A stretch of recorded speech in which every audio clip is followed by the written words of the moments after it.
پشاور میں آج ایک بار پھر خون کی ہولی کھیلی گئی. نہتے لوگوں کا قتل عام اور دہشت گردوں کی یاد دہانی کہ ان میں اب بھی دم ہے. اذیتیں ہیں کہ ختم ہونے کا نام ہی نہیں لیتی. ادھر لوڈ شیڈنگ نے عوام کی زندگی اجیرن بنا رکھی ہے. ملک بھر میں مظاہرے شدت پکڑتے جا رہے ہیں اور حکمران بے بسی سے سر پکڑ کر کھڑے ہیں.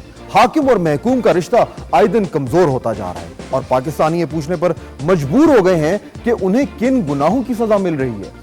اور بی بی سی کے ایک عالمی سروے نے یہ کہہ کر زخموں پر نمک چھڑک دیا ہے کہ بدترین شہرت کے حوالے سے پاکستان صرف ایران سے پیچھے اور شمالی کوریا سے 1 نمبر آگے ہے. مگر سیاستدان تو 18ویں ترمیم پر آج بغلے بجا رہے تھے اور مسکراہٹیں بانٹ رہے تھے آپس میں, عوام کے ساتھ نہیں. میں ہوں فہد حسین اور یہ ہے سینٹر سٹیج.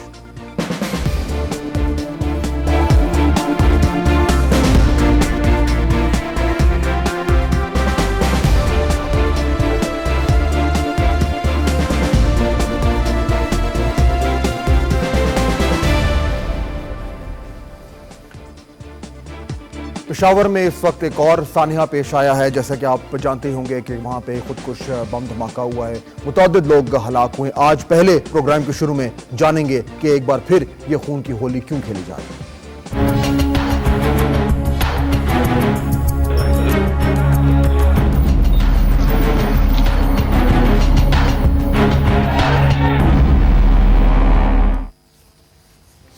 پہلے میں اپنے مہمانوں کا تعارف کراتا چلوں اور اس کے بعد ہم پروگرام کا باقاعدہ آغاز کریں گے. آج ہم بات کریں گے کہ پشاور میں دہشت گردی جو ہوئی ہے, یہ ایک بار پھر کیا دہشت گرد جو ہیں وہ زور پکڑتے جا رہے ہیں, اور اس کے بعد عوام پہ جو مصیبتیں ٹوٹ رہی ہیں, لوڈ شیڈنگ کا جو عذاب ہمارے اوپر آیا ہوا ہے, اس سے جان ہماری کیسے چھوٹ سکتی ہے. میرے ساتھ جو آج مہمان موجود ہوں گے, کشمالہ طارق کے ہمارے ساتھ اسٹوڈیو میں موجود ہیں, پاکستان مسلم لیگ کی MNA ہیں اور سرگرم ممبر ہیں پارلیمنٹ کی.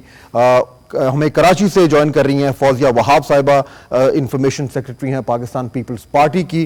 اور گجرانوالہ سے ہمارے ساتھ موجود ہیں جناب خرم دستگیر صاحب, MNA ہیں پاکستان مسلم لیگ نواز کے. ان سب مہمانوں سے بات ہوگی, لیکن پہلے ہمارے نمائندے پشاور میں موجود ہیں, احتشام, ان کی طرف چلتے ہیں. احتشام, مجھے بتائیے, آپ وہاں پہ موجود ہے جہاں پہ یہ دھماکہ ہوا ہے, اب تک آپ کے پاس کیا انفارمیشن ہے, پولیس کیا اسٹیبلش کر پائی ہے کہ یہ ہوا کیسے؟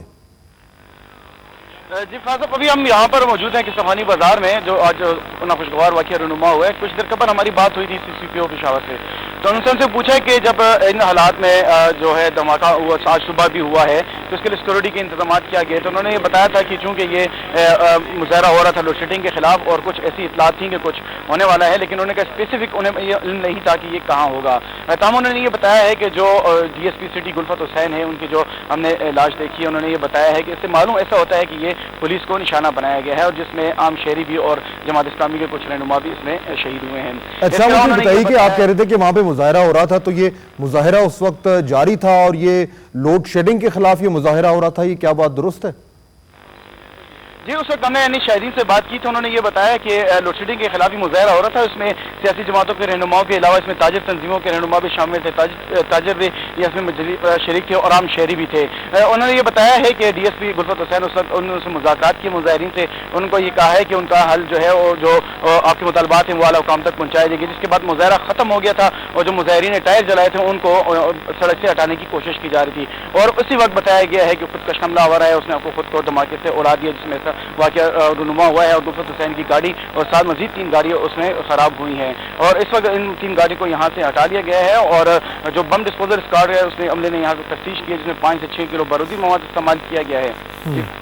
اچھا, مجھے بتائیے کہ یہ ایک بار بہت عرصے سے وہاں پہ امن تھا اور دھماکے نہیں ہو رہے تھے, اور شاید لوگ یہی سمجھنا شروع ہو گئے تھے کہ جو آپریشنز ہوئے ہیں دہشت گردوں کے خلاف, اس کا یہ نتیجہ نکلا ہے کہ جو دہشت گرد ہیں ان کی جو آرگنائزیشن ہے, ان کی جو کمر ہے وہ ٹوٹ چکی ہے. لیکن پچھلے چند دنوں میں ہم نے یہ دیکھا ہے کہ یہ دھماکے ایک بار پھر شروع ہو گئے ہیں. 17 اپریل کو جو ہے ہفتے کے روز کوہاٹ کے علاقے میں دھماکہ ہوا, میں یاد دہانی کراتا چاہوں اپنے ویورز کی. اس کے بعد 18 اپریل اس میں 41 جو لوگ تھے وہ شہید ہوئے تھے.